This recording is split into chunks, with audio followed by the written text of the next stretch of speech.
Magandang araw sa inyo mga brother and sister. Ang vlog po natin ngayon, magbabasa po tayo ng comments. Siyempre, galing sa inyo. Tara, simulan na natin.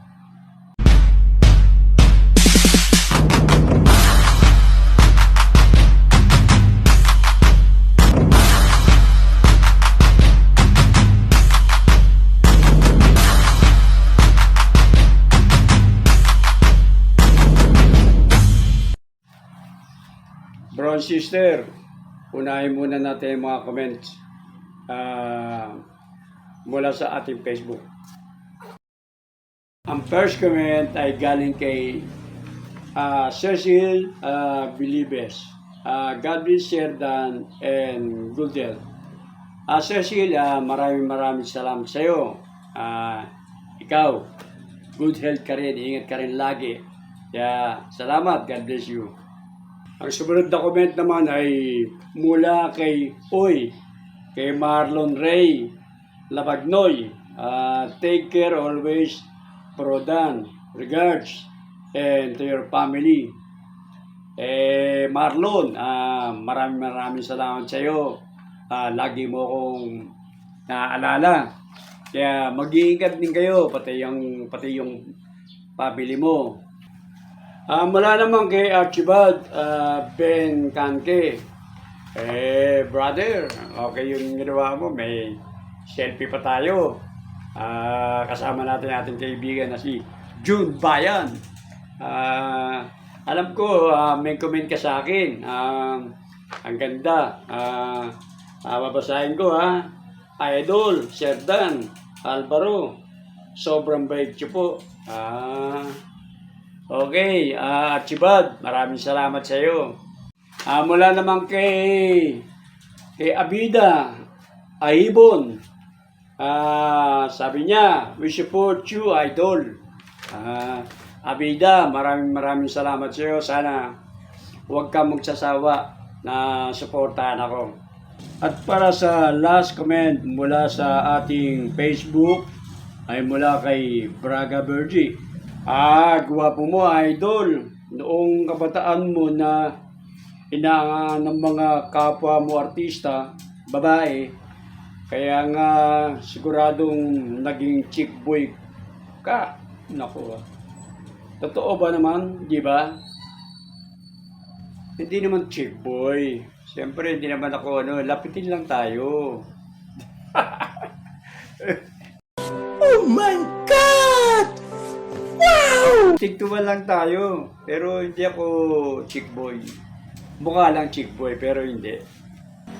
Mga brother and sister, dumako naman tayo sa comments sa aking YouTube channel. Ang comment wala kay Danters Collection 7179. Salute to you, Sherdan Alvaro. The comeback and pumatay na mabangis na pangil sa gubat.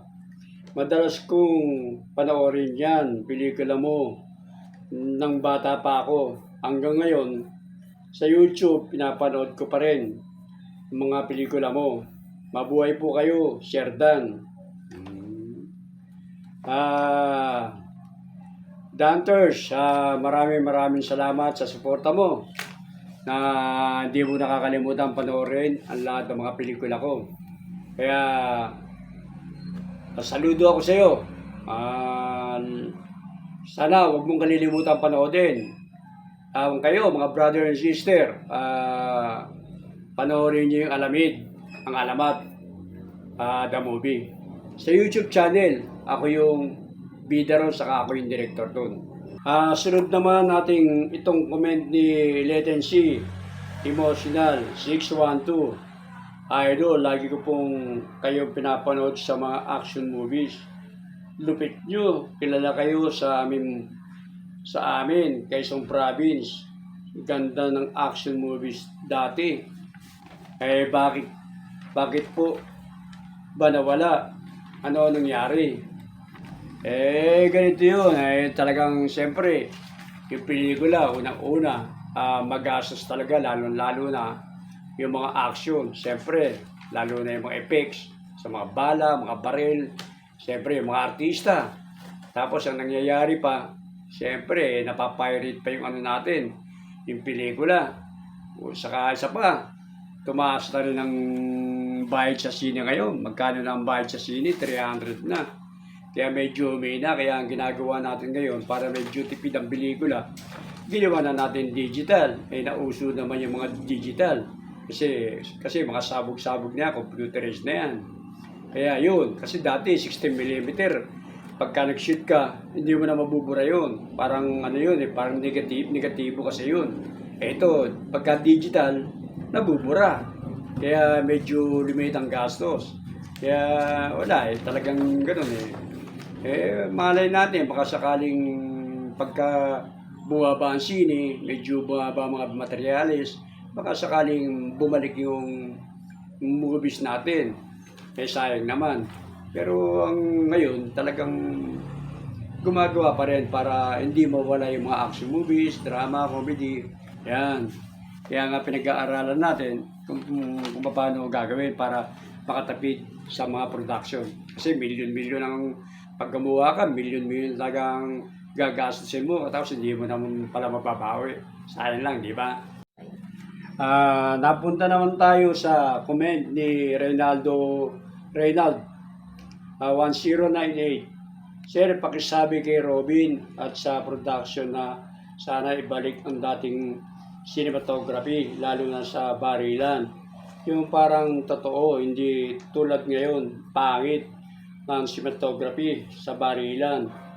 Ang kengkoy, tignan. Reynald, ang masasabi ko, talagang maganda naman talaga yung mga unang panahon, yung mga talagang pelikula nung araw, kahit yung mga pelikula ko nga, maganda mga sabugan, maganda special effects. Talagang ganun, kaso mo nga hindi na tayo ngayon ganun nagtipid na tayo. Katulad yan, digital na. Pero may babalik din naman yan kasi pagka medyo kasi matataas sa materials ngayon, mahal yung mga bilhin talaga ngayon. Lalo na pagka sa sine. Di ba sa sine, magkano ba sine? 300 ang sine. Iba, buibili na lang ng pirated, di ba? Di kawawa naman yung mga producer na nag-i-invest. Million-million yan. Hindi naman basta maliit na gastos yan. Mga brother and sister, sa lahat po ng sumusuporta at nagmamahal po sa akin, ako po'y buong puso nagpapasalamat sa inyo sa lahat po ng mga suporta niyo sa akin. Hindi ko po kayo makakalimutan sa lahat ng pagmamahal niyo sa akin. Ako po'y laging handa para sa inyo, sa lahat ng mga comments niyo. Ako po'y andito lang para sa inyo. Kaya maraming salamat. Sana po wag po kayong magsawa sa suporta sa akin.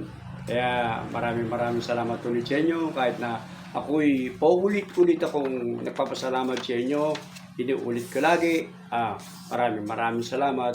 At mag-iingat po kayo lagi. God bless you po sa inyo. And see you mga brother and sister sa susunod kong vlog.